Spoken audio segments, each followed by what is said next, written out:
You're listening to In My Humble Opinion with Maxilia Robinson and Charles Lewis. Only on 101.3 Jams.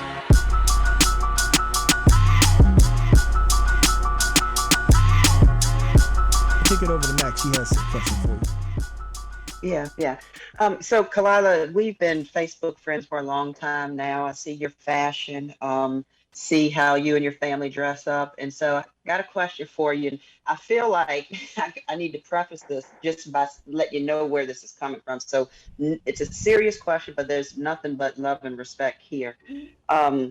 Just looking at the pictures that you post on your Facebook page and whatnot, I see that you keep your son dressed to the 9th, the 10th, and some more, right? And he's so adorable. He really, really is. And sometimes though, in looking at those, I get curious about how some haters probably really might understand those pictures, whether it's feeling like he's being taught about like superficial or matters of appearance are being impressed upon him when those things, have their proper place and shouldn't be elevated, but to a certain height. You know what I'm saying? Right. And so I just want to get your feedback on that. And I've never, just a general observation. It's not like I've ever thought that way about it, but I just wondered how others may interpret that. Right, absolutely. But what's your response? Because I'm sure. Question.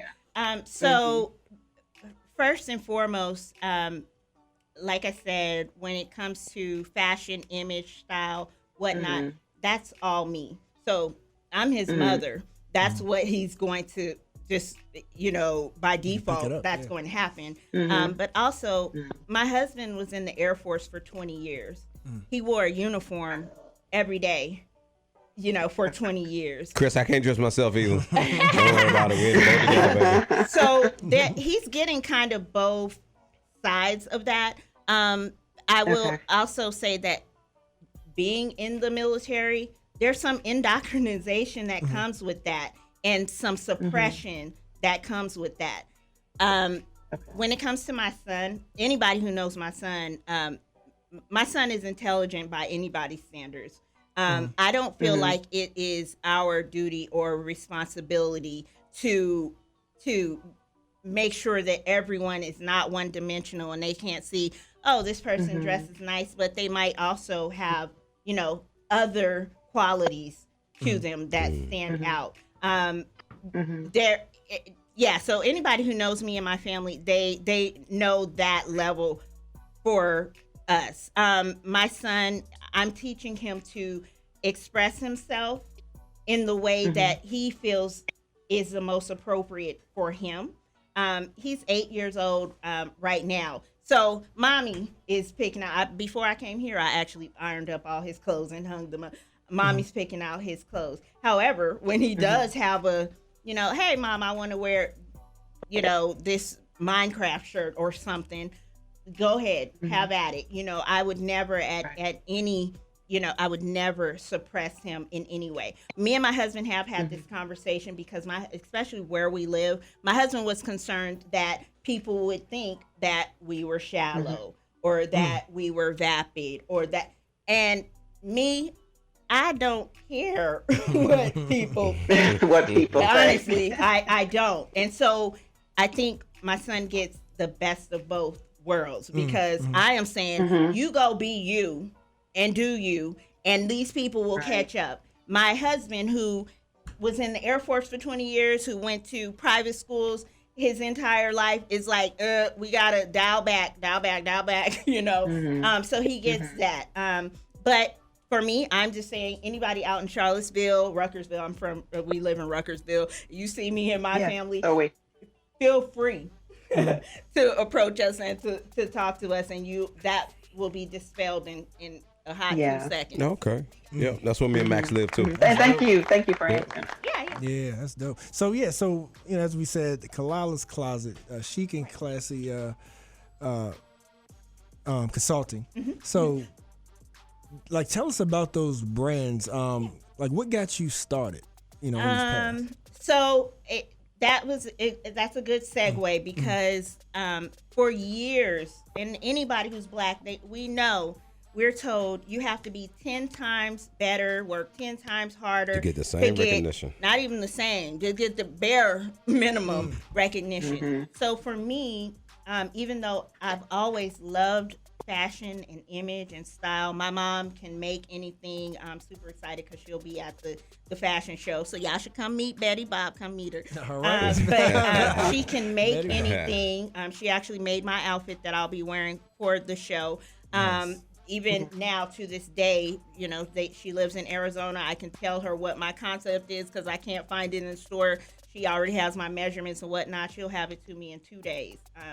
So look at mama. Yeah, that came from her. Now I can't sew my way out of a plastic bag like I can't do that, but I can style. My daddy is from Chicago, Chi-Town, always dressed like I said, casket sharp.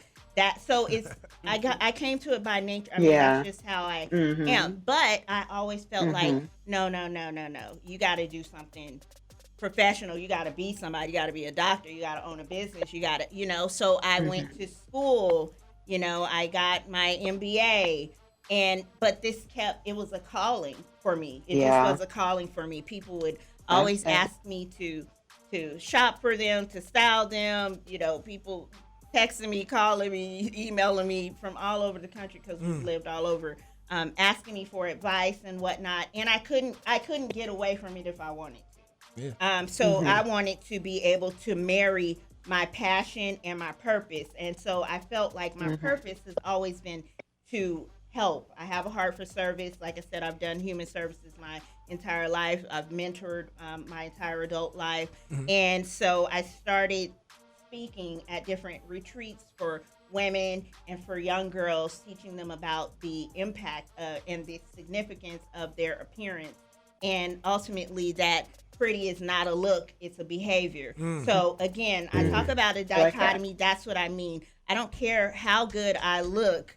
You got to know that my inside is way prettier than anything that I could ever bring to the table. And that's what I like to let my mentees know, and the women that I work with know, that, it's not about being pretty per se. It's about, it's not about looking pretty. It's about being pretty. It's about what you do, how you make people feel, and the impact and legacy that you leave on the world.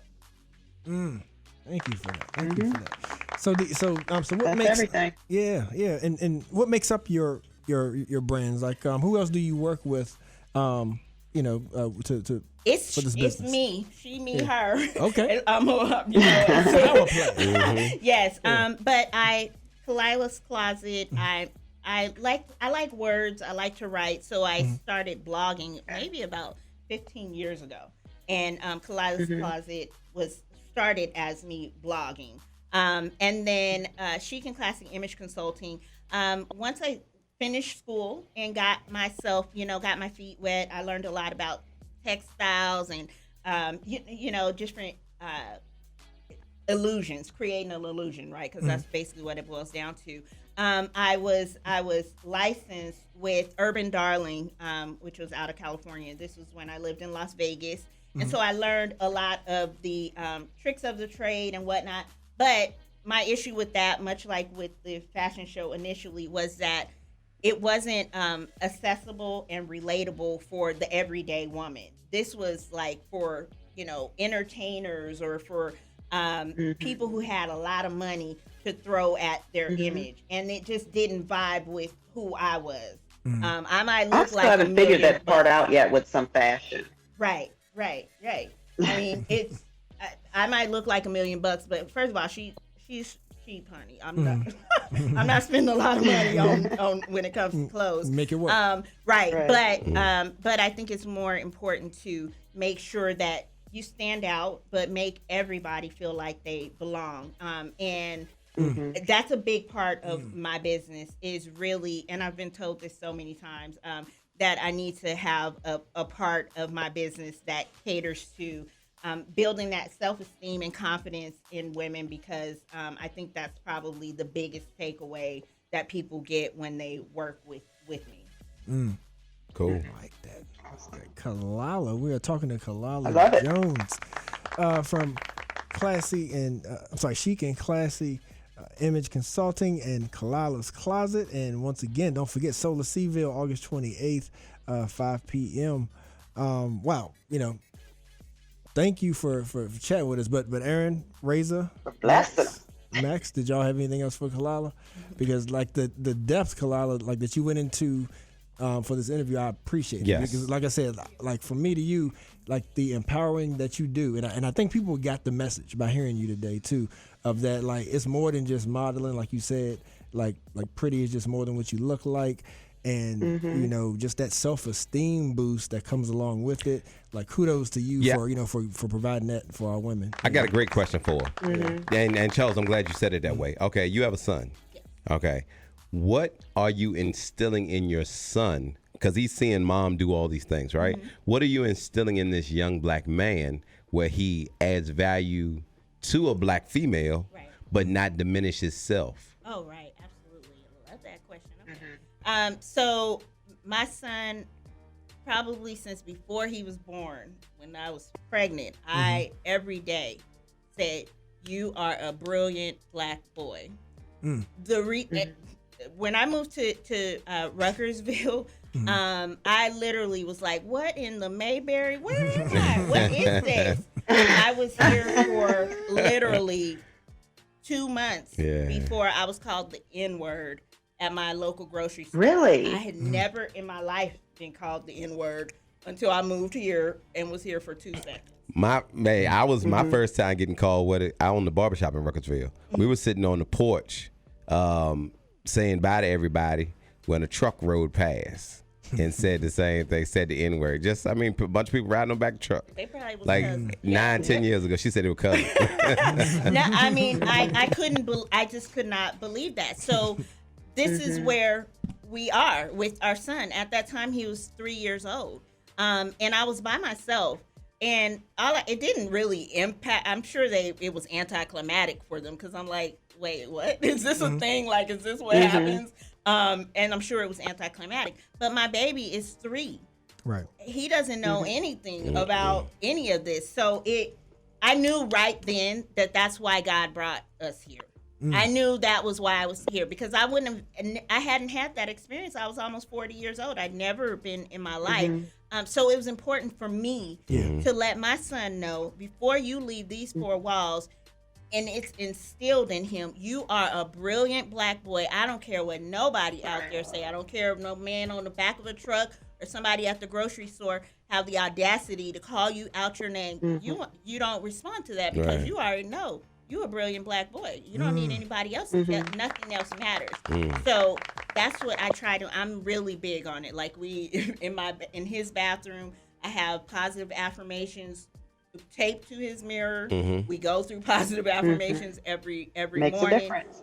Yes, because he goes to a school where he's one of very few. That's right. Black children. He was, but again, when he went for his kindergarten screening, he was the only child that was reading at that time, and he was a young kindergarten starter. Yeah, shouts out to you, Mom. Right. So when it comes to instilling things, it's extremely important. It's up to us to let them know who they are before the world tries to tell them who they ain't. Thank you for that. So, Khalilah, we got, before you go, though, we got to make sure folks know how to... Nah, I ain't going to make you cry, though. That's I'm sorry. Look. Go there. Well, you know how we get when we talk about our baby. I know. That's what in my humble opinion, Razor, always starting something. I was about to put in flip-flops, too. Yeah, y'all know how I was when y'all brought me up in here. Yeah, but for those, that are going to check out the show, those who love your energy, and they want to work with you or they want to get some mentoring from you, how do they reach you? You can reach out to me. I'm very not so much on Instagram. I'm too old for that one. But on Facebook, my group is Khalilah's Closet, or you can visit my website at chicandclassyimage.com. And if you see me out, feel free to just come holler at your girl. I am very open and friendly, I'd like to think, and I love to meet everyone. The fashion show will be around 7 o'clock because I know this is a long event, but the fashion show will be around 7 o'clock, and you come and you might just know somebody that's on the stage strutting. Yeah. Yeah, thank you for that. Yeah, good interview. Good interview. You're doing good stuff. I'd love to see that Black Girl Magic on display. So kudos to you. Thank you. I appreciate you. Yeah, and until next time, continue success. Yes, thank you. Thank you so much for having me. You're listening to In My Humble Opinion with Maxilia Robinson and Charles Lewis, only on 101.3 Jams.